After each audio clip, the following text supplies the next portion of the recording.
Dear students, welcome to Social Today. இந்த video Tamil Nadu சமச்சீர் கல்வி 10ஆம் வகுப்பு சோஷியல் சயின்ஸ் இங்கிலீஷ் மீடியம் ஸ்டூடெண்ட்ஸுக்கு தமிழில் லைன் பை லைன் எக்ஸ்பிளனேஷன் கொடுத்துட்ருக்கோம். இதை நீங்கள் ஒவ்வொரு பாடத்துக்கும் பார்த்துக்கிட்டு வரலாம். இன்றைக்கி நம்ம இந்த வீடியோவில் first chapter unit 1 outbreak of world war 1 and its aftermath, அதாவது திடீரென உருவான முதல் உலகப் போரும் அதன் பின்பு விளைந்த நிகழ்வுகளும் அப்படிங்கிற டைட்டிலில் இந்த பாடத்தில் நம்ம பார்க்க போகிறோம். இதில் நம்ம பார்க்க போகிற அதாவது இந்த பாடத்தின் மூலம் நாம் கற்றுக்கொள்ளப் போவது என்ன, அதன் நோக்கங்கள் என்ன அப்படிங்கிறது இங்கே ஒரு 5-6 பாயிண்ட்ஸ் இருக்குது. அது என்னன்னு பாருங்கள். The race for colonies leading to rivalry and clashes among the great powers of Europe, அதாவது யூரோப்பில் உருவான வல்லரசுகளுக்கிடையே ஐரோப்பிய வல்லரசுகளுக்கு இடையே உருவான காலனி ஆதிக்க போட்டி, அதன் இடையே பகைமையும் மோதல்களும் ஏற்பட்டன. அதற்கு பிறகு the emergence of Japan as the strongest and most aggressive power in East Asia, அதாவது கிழக்கு ஆசியாவில் ஜப்பான் அது அதிக வலிமை மிகுந்த நாடாக ஆக்கிரமிப்பு செய்யும் தன்மைகள் கொண்ட நாடாகவும் மேலெழுதல், அதாவது எமர்ஜென்ஸ்னால் மேலெழும்புதல், மற்ற நாடுகளை விட அது ஆக்கிரமிப்பு கொடுக்கக்கூடிய நாடாக வளர்ந்தது. அதற்கு பிறகு colonialism impact on Africa, colony ஆதிக்கம் ஆப்பிரிக்காவின் மீது தாக்கத்தை ஏற்படுத்துதல். Causes, course and results of the first world war, அதாவது முதல் உலகப் போருக்கான காரணங்கள், அந்த போரின் போக்கு, அதன் மூலம் விளைந்த விளைவுகள் என்ன அப்படிங்கிறதையும் பார்க்க போகிறோம். Treaty of Versailles and its provisions, அதாவது வெர்சைல்ஸ் உடன்படிக்கை ஒரு அக்ரிமெண்ட் போட்டாங்க. அதில் என்னென்ன சரத்துகள் இருந்தது, என்னென்ன கண்டிஷன்ஸ் இருந்தது அப்படிங்கிறதையெல்லாம் இதில் பார்க்க போகிறோம். Causes, course and outcome of the Russian revolution, அதாவது ரஷ்ய புரட்சிக்கான காரணங்களும் அதன் போக்கும் விளைவுகளும். Foundation, functioning and failure of the League of Nations, அதாவது பன்னாட்டு சங்கம் உருவாக்கப்படுதலும் அதன் செயல்பாடுகள் என்ன, அதெல்லாம் என்ன அவங்க குறிப்பிட்டிருந்தாங்க, அதன் மூலம் என்ன, அது எதனால் தோல்வி அடைந்தது அப்படிங்கிறதையும் பார்க்க போகிறோம். Introduction. 1914 is a turning point in world history, உலக வரலாற்றில் அதாவது 1911ஆம் ஆண்டு ஒரு திருப்பு முனையாக அமைந்தது. அதாவது the political and social process that began in 1789 culminated in the First World War that broke out in that year and decisively shaped the course of the 20th century. அதாவது 1789ஆம் ஆண்டில் தொடங்கிய அரசியல் சமூக செயல்பாடுகள்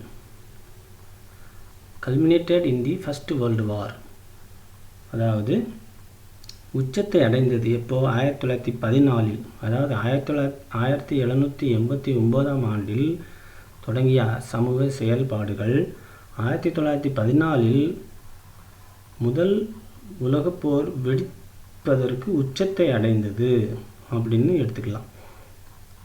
அதாவது 20ஆம் நூற்றாண்டினுடைய போக்கையே தீர்மானித்தது எதுனா 1789 ஆரம்பித்த அந்த சோஷியல் ப்ராசஸ். ஆனால் ஃபஸ்ட்டு வேர்ல்டு வார் ஆரம்பித்தது 1914. அதனால் இது ஒரு நீண்ட 19ஆம் நூற்றாண்டு அப்படின்னு வரலாற்று ஆசிரியர்கள் அழைத்தார்கள். This was the first industrial war that drew on the economic resource of the entire world, அதாவது இது தான் ஒட்டுமொத்த உலகில் உள்ள செல்வ ஆதாரங்களின் மீது தொடுக்கப்பட்ட முதல் தொழிற்சாலைகள் சார்ந்த போராகும். இதுதான் ஃபஸ்ட்டு வேர்ல்டு வார், இண்டஸ்ட்ரியல் வார் அப்படின்னு தான் சொல்லணும். முதல் முழு உலகத்துக்கே இதுதான் first industrial war on the economic resources. அதாவது ஒட்டுமொத்த உலகின் செல்வ ஆதாரங்கள் மீது தொடுக்கப்பட்ட முதல் தொழிற்சாலைகள் சார்ந்த போராகும். சரியா? This was the first industrial war that drew on the economic resources of the entire world and also affected large sections of the civilian population. அதாவது இப்போரால் பெரும்பாலும் உலக மக்களின் பெரும்பகுதியினரை பாதித்த போராகும். உலக மக்களிலேயே பல பேர் இதை ரொம்ப பாதித்தது அப்படின்னு சொல்கிறாங்க. The political map of the world was redrawn. இதன் மூலம் அரசியல், அதாவது உலக அரசியல் வரைபடமே மறுபடியும் வரையப்பட்டது அப்படின்னு தான் சொல்லணும். ஏன்னா 3 major empires lay shattered by the end of the war. அதாவது பெரிய 3 அதாவது பேரரசுகள் இந்த உலக வரலாற்றில் வந்து சிதறுண்டு போனது அப்படின்னு சொல்கிறாங்க. அது என்னென்னதுன்னா ஜெர்மனி, ஆஸ்திரியா, ஹங்கேரி, அதற்கப்புறம் ஒட்டமான்ஸ் அப்படின்னு சொல்கிற உதுமானிய பேரரசு அப்படின்னு தமிழில் சொல்லுவாங்க. அதாவது உதுமானிய பேரரசு அப்படின்னா என்னது அப்படின்னா ஒட்டமான்ஸ் அப்படிங்கிறது வந்து டர்க்கிஷ். அதாவது அது டர்க்கி அப்படின்னு இப்போ இருக்கிறது. அவங்க வந்து அந்த காலத்தில் இந்த தென்கிழக்கு ஐரோப்பா, மேற்கு ஆசியா, வடக்கு ஆப்பிரிக்கா இதை எல்லாத்தையுமே அவங்க தங்களுடைய பிடியில் வைத்திருந்தார்கள். அதுதான் சொல்லப்போனால் இது மாதிரி தான் இருக்குது. அதாவது the biggest outcome of the war was the Russian revolution. அதாவது ரஷ்ய புரட்சி தான் இது முதலியாக உலக இதிலேயே விளைந்த ரஷ்ய புரட்சி தான் முக்கியமாக சொல்கிறாங்க. It was a unique event as well as the first revolution of its kind in world history. இதுதான் புரட்சிகளில் முதலாவதும் ஆகும். முதன்முறையாக உலக நாடுகள் பன்னாட்டு சங்கத்தின் மூலமாக உலக அமைதியை ஏற்படுத்த முயன்றன. இது மூலமாக it was unique event as well as the first revolution of its kind in world history. For the first time, countries tried to bring about the world peace through the League of Nations. முதல்ல உலக அமைதிக்காக பன்னாட்டு சங்கத்தின் மூலமாக ஏற்படுத்துறதுக்கு முயற்சி பண்ணாங்க. We discussed the circumstances leading to the outbreak of the First World War. இதன் மூலமாக நாம் எப்படின்னா முதல் உலகப் போர் வெடிப்பதற்கு என்னென்ன சூழல்கள் இருக்குது, எப்படியெல்லாம் வந்தது, ரஷ்ய புரட்சி எப்படி ஆரம்பித்தது, Russian revolution and the formation of an international peace organisation. அதாவது பன்னாட்டு சங்கம் அதன் மூலம் உலக அமைதிக்காக உருவாக்கப்பட்டது. அதுக்கு பேர் தான் லீக் ஆஃப் நேஷன்ஸ் அப்படின்னு சொல்கிறாங்க. பன்னாட்டு சங்கம் அப்படின்னு கூப்பிடுறாங்க. இதுதான் உங்களுக்கு இந்த இன்ட்ரொடக்ஷன். இதில் 1.1 ஸ்கிராம்பிள் ஃபார் காலனிஸ். அதாவது காலனி ஆதிக்கம் அப்படிங்கிறது என்னன்னாக்கா பெரிய பேரரசுகள் வந்து சில நாடுகளை கைப்பற்றி அதை வந்து காலனி ஆக்குனாங்க. அங்கே இருக்கிற மக்களை எல்லாத்தையுமே அடிமைப்படுத்தி காலனி ஆக்குனது தான் காலனிஸ் அப்படின்னு சொல்கிறாங்க. இதில் ஸ்கிராம்பிள் ஃபார் காலனிஸ் அப்படின்னாக்கா காலனிகளுக்கான போட்டிகள். பெரிய பெரிய பேரரசுகள்லாம் ஒரு சில நாடுகளில் அவங்களுடைய ஆதிக்கத்தை செலுத்தினாங்க. அதன் மூலமாக கொஞ்சம் கொஞ்சமாக போட்டி உருவாச்சு, காலனிகளுக்கான போட்டி. இதில் என்னென்னா capitalist countries race for markets. அதாவது கேபிட்டலிசம் அப்படின்னாலே என்னென்னா முதலாளித்துவம் அப்படிம்பாங்க. பெரிய பெரிய கம்பெனிகள்லாம் முதலாளிகள் அவங்களுக்கு கீழே பல அடிமை வேலையாட்கள் இருந்தாங்க. அவங்களுக்கு எல்லாத்தையுமே அதை சந்தைப்படுத்தினது மூலம் கேபிட்டலிசம் உருவானது. The aim of capitalistic industry was to produce more and more. அதாவது முதலாளித்துவம் சார்ந்த தொழில்கள் நோக்கம் என்னென்னா அதிக உற்பத்தி செய்வதாகும். மேலும் மேலும் உற்பத்தி பண்ணி அதன் மூலமாக வர்ற வருமானத்தை அவங்க மிச்சமான பணம் மேலும் மேலும் தொழிற்சாலைகளை அமைக்கிறதுக்கும் உற்பத்தி செய்யப்பட்ட அந்த மிச்சமான பணம் இருப்பு பாதை அமைக்கவும் நீராவி கப்பல்கள் கட்டவும் உபயோகப்பட்டது. அதுதான் the surplus wealth thus produced was used to build more factories, railways, steamships and other such undertakings. அதாவது இந்த மிச்சமான வருமானம் வெல்த் அதனுடைய செல்வத்தை வைத்து this produced was used to build more factories, பெரிய பெரிய தொழிற்சாலைகள் மேலும் மேலும் அமைத்தாங்க. அதன் மூலமாக இருப்பு பாதை அமைத்து ஒரு இடத்துலேருந்து இன்னொரு இடத்துக்கு சரக்குகள் கொண்டு போகிறதுக்கு அதை அமைத்தார்கள். நீராவி கப்பல்கள் கட்டவும் நீராவி கப்பல்கள் கட்டினாங்க, ஒரு நாட்டிலேருந்து இன்னொரு நாட்டுக்கு கடல் வழியாக சரக்குகளை எடுத்துகிட்டு போகிறதுக்கு. அண்டு அதர் சச் அண்டர்டேக்கிங்ஸ், இது போன்ற மற்ற துறைகளுக்கும் இது பயன்பட்டது. 19ஆம் நூற்றாண்டு, அதாவது revolution in the means of communication and transportation in the latter half of the 19th century.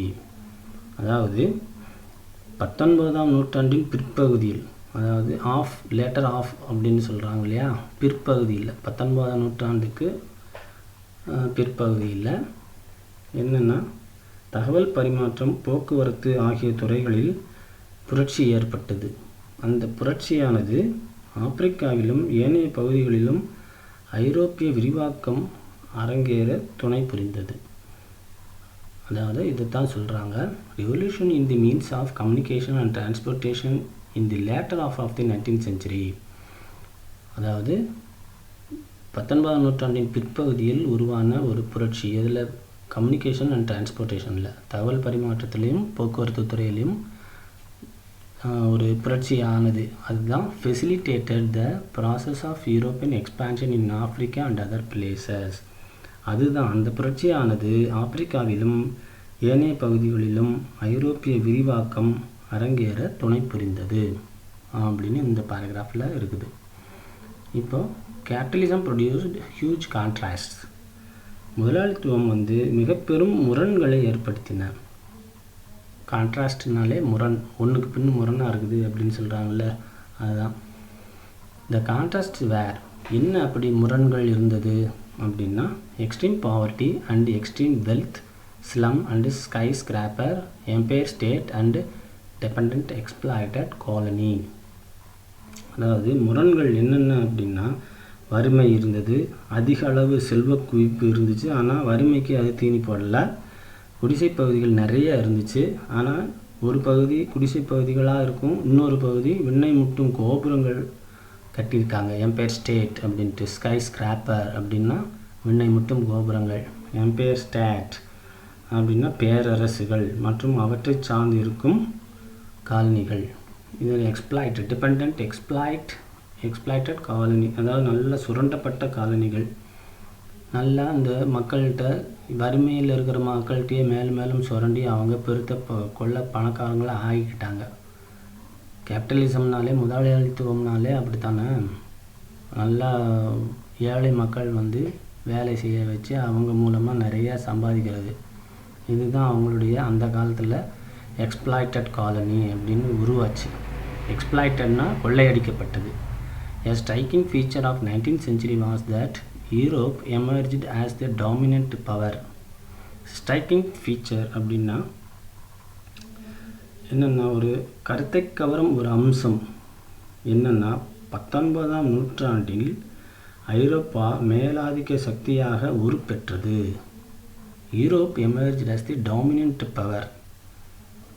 அதுதான் a striking feature of 19th century. என்னென்னா, 19ஆம் நூற்றாண்டின் ஒரு கருத்தை கவரும் ஒரு அம்சம் யாதெனில், Europe emerged as the dominant power. ஐரோப்பா ஒரு மேலாதிக்க சக்தியாக உருப்பெற்றது. while Asia and Africa were colonised and exploited. அதே நேரத்தில் ஆசியாவும் ஆப்பிரிக்காவும் காலனிகளாக ஆக்கப்பட்டன. அதே நேரம் எக்ஸ்ப்ளாய்டட் அப்படின்னாலே நன்றாக கொள்ளையடிக்கப்பட்டது. அதிலிருந்து என்ன தெரியுது, இப்போ நம்ம இந்தியாவே எடுத்துக்கோங்க. இங்கிலாந்துக்காரன் வந்தான், இந்தியாவில் இருக்கிற அத்தனை வளங்களையும் சுரண்டி அவனுடைய நாட்டுக்கு எடுத்துகிட்டு போயிட்டான். இதுதான் எக்ஸ்ப்ளாய்டேஷன். அதுதான் இந்த மாதிரி எக்ஸ்பிளைன் பண்ணியிருக்கிறாங்க.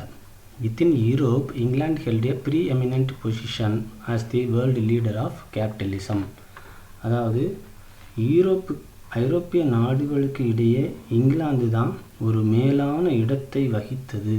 ப்ரீ எமினென்ட் பொசிஷன் அப்படின்னாலே ரொம்ப மேலான இடத்தை வகித்தது. ஐரோப்பாவுக்குள்ள இங்கிலாந்து அந்த பொசிஷன் வகித்தது. As the world leader of capitalism, அதாவது உலக முதலாளித்துவத்துக்கே தலைமையாகவும் விளங்கியது. எது? England. An ever-growing demand for markets and raw materials made ever-growing demand அப்படின்னாலே கச்சா பொருள்களுக்கு தேவைகள் வளர்ந்து கொண்டே இருந்தது. The capitalist power race around the world for expanding their empire for exploitation. அதாவது இப்படியே தேவைகளை வளர்த்துக்கிட்டு கச்சா பொருள் அதனுடைய சந்தை மார்க்கெட் ஆகியவற்றுக்கான தேவைகளை வளர்த்து கொண்டே இருந்ததால் சுரண்டுவதற்கு தங்கள் பேரரசை விரிவாக்கம் செய்தார்கள்.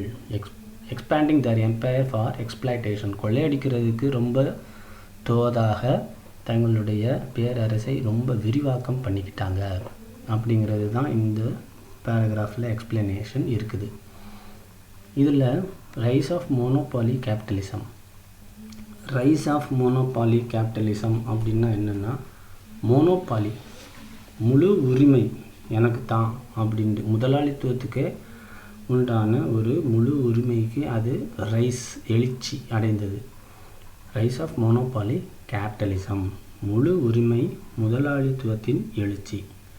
After 1870, the alliance of industry and finance seeking profits in markets for goods and capital.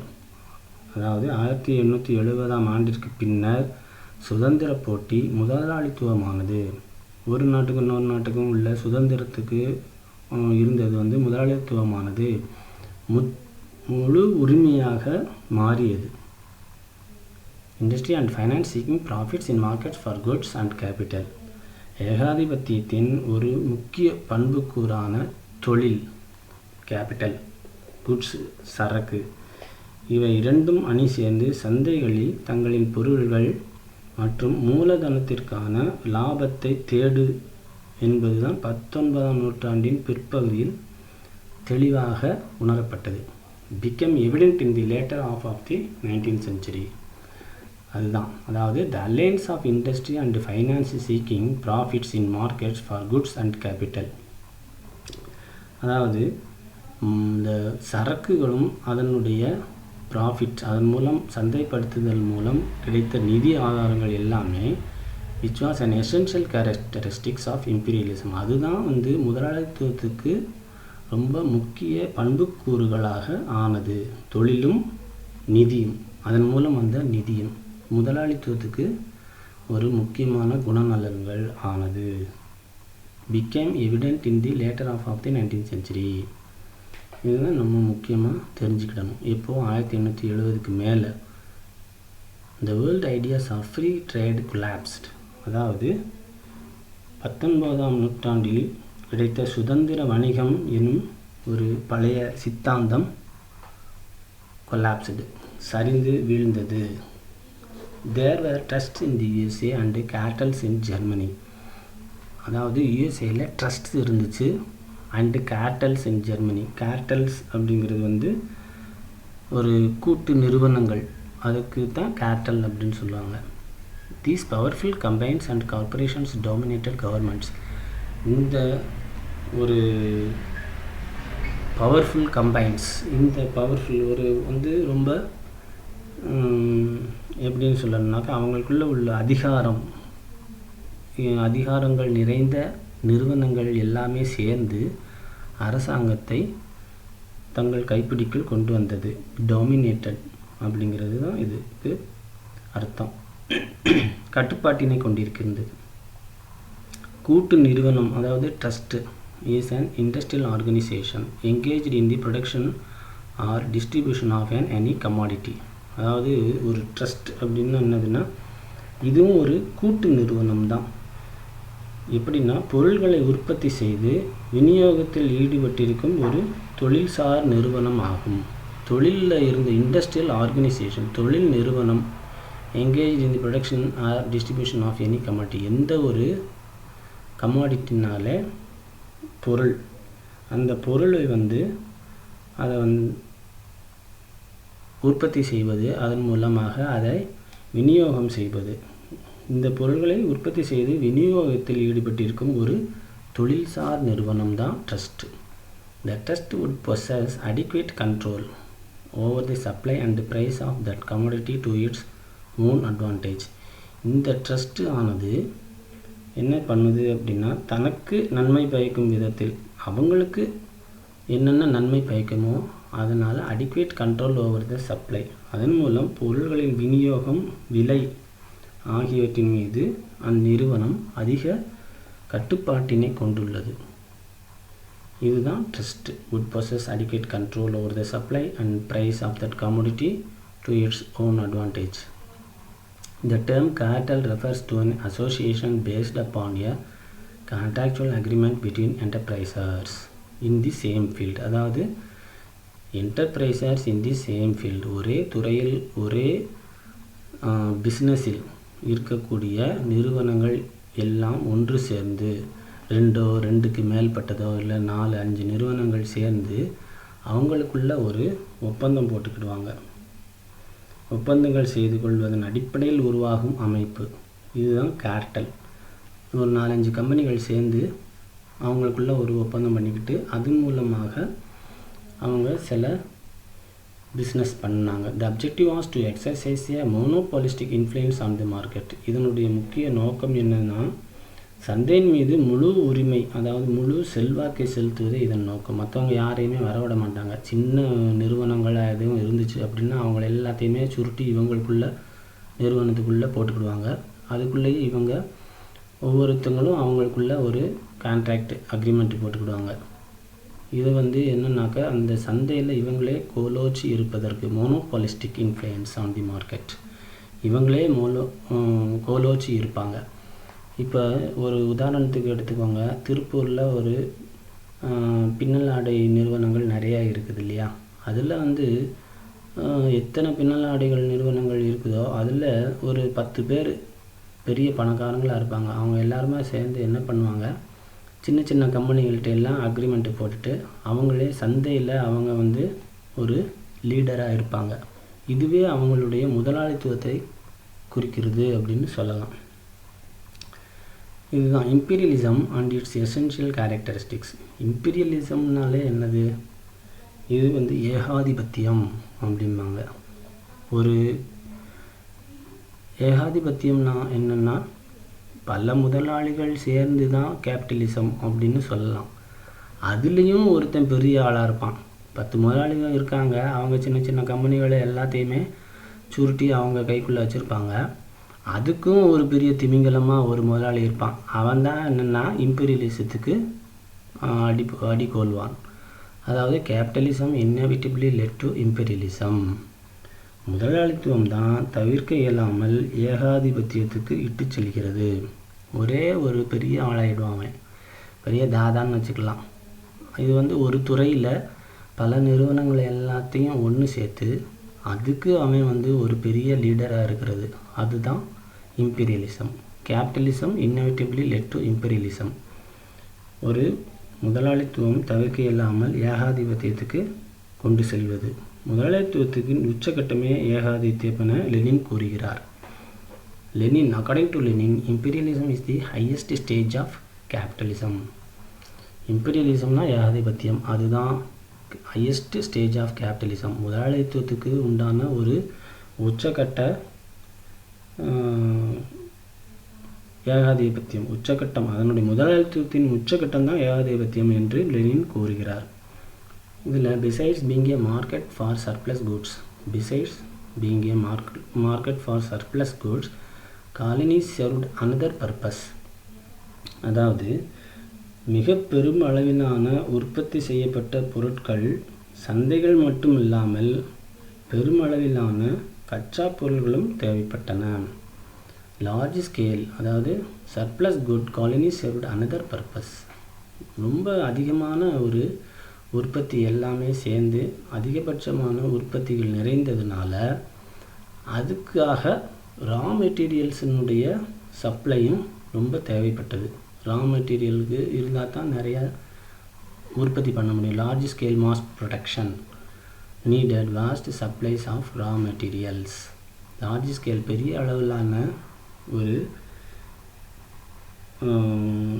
உற்பத்தி பண்ணணும் அப்படின்னாலே அதுக்கு பெரும் அளவிலான கச்சா பொருட்களும் தேவைப்பட்டன.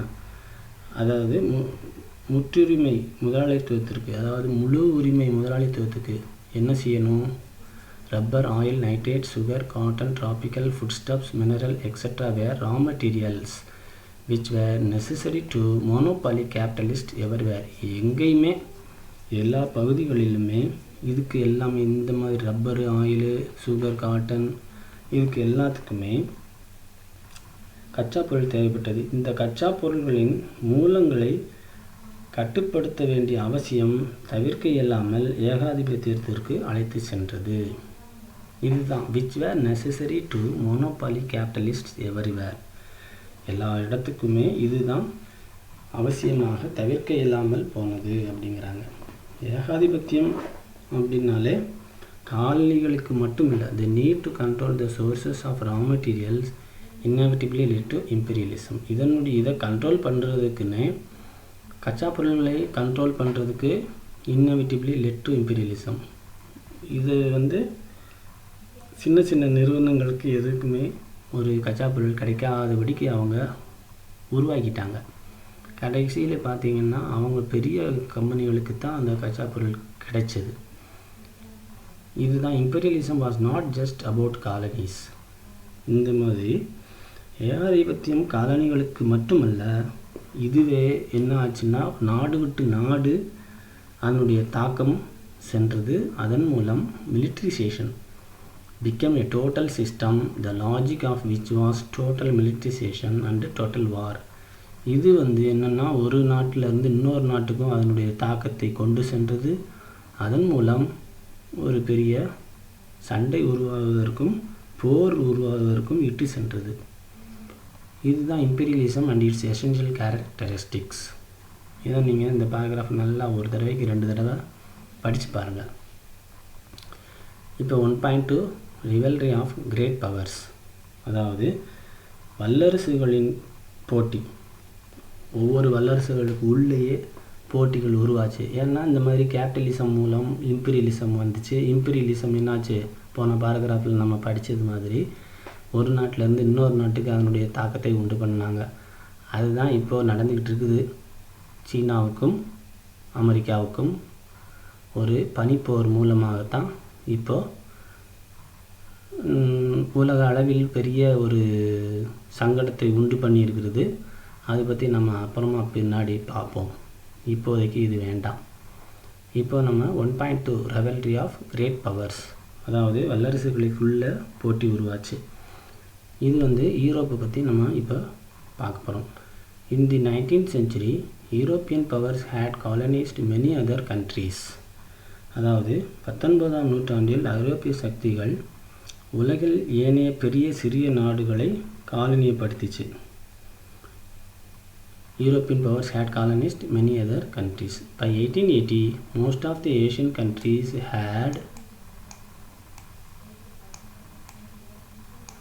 had been colonized.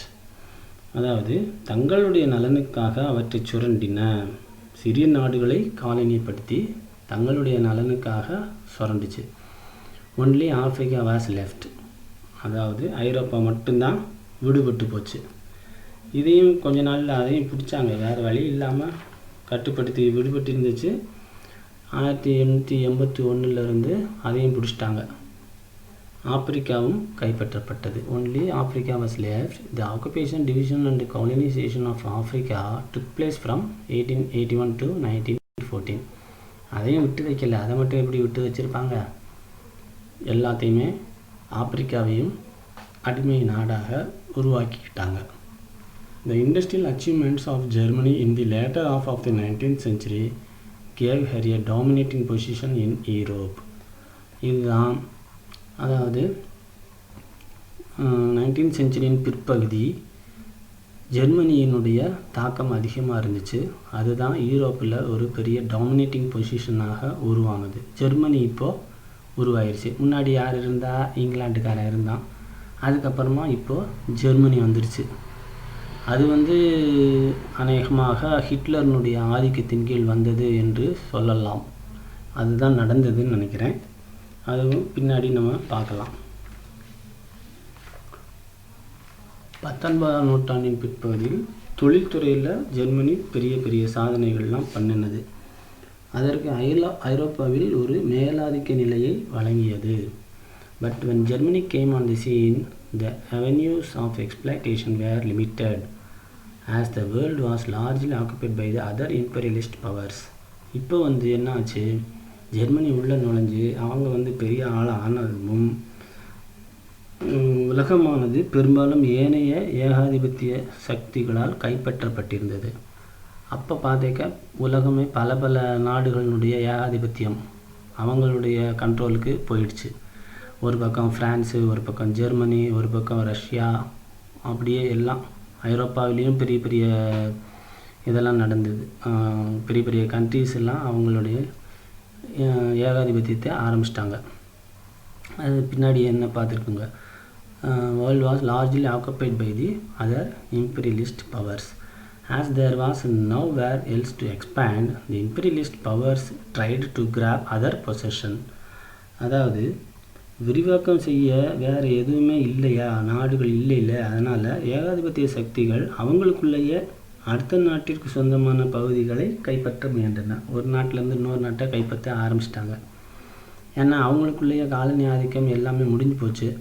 அது முடிச்சுட்டு இப்போ அடுத்த கண்ணு எங்கே நடந்துச்சு வச்சாங்க, ஒரு ஏகாதிபத்தியத்திலேருந்து இன்னொரு ஏகாதிபத்தியத்துக்கு ஆரம்பித்தாங்க. இவங்களுக்குள்ள எப்படியெல்லாம் நம்ம இன்னொரு நாட்டை கைப்பற்றலாம் அப்படின்ட்டு. ஏன்னா இது அவங்களுடைய ஏகாதிபத்தியத்தினுடைய தாக்கம் தான். Imperialist powers tried to grab other possession. After 1870, England, France, Belgium, Italy and Germany joined in the scramble for colonies. இதுதான் 1870க்கு மேலே இங்கிலாந்து ஒரு பக்கம், ஃப்ரான்ஸ் ஒரு பக்கம், பெல்ஜியம், இட்டாலி அண்ட் ஜெர்மனி எல்லாம் ஒன்றுக்குள்ளே ஒன்று joint in the scramble for colonies. அப்படின்னா காலனி ஆதிக்க போட்டியில் கலந்து கொண்டன அப்படின்னு அர்த்தம். இதெல்லாம் ஒன்றா சேர்ந்து ஒரு பெரிய சக்தி உருவாச்சு அப்படின்னு சொல்ல நம்ம நினச்சிக்க முடியாது. இது என்னென்னா joint in the scramble for colonies அப்படின்னா காலனி ஆதிக்க போட்டியில் கலந்து கொண்டன. ஒருத்தருக்கு ஒருத்தன் அடிச்சுக்கிட்டு அவன் தன் நாட்டை பிடிக்க, இவன் நாட்டை பிடிக்க அப்படிங்கிற மாதிரி ஒரு போட்டி உருவானது அப்படிங்கிறது தான் இந்த பேராகிராஃபில் உள்ள சாராம்சம். ஸோ நம்ம இப்போதைக்கு இந்த வீடியோவை முடிச்சுக்கிடுவோம். நாம் அடுத்த வீடியோவில் மிச்சத்தை பார்ப்போம். ஓகே, தேங்க்ஸ் ஃபார் வாட்சிங்.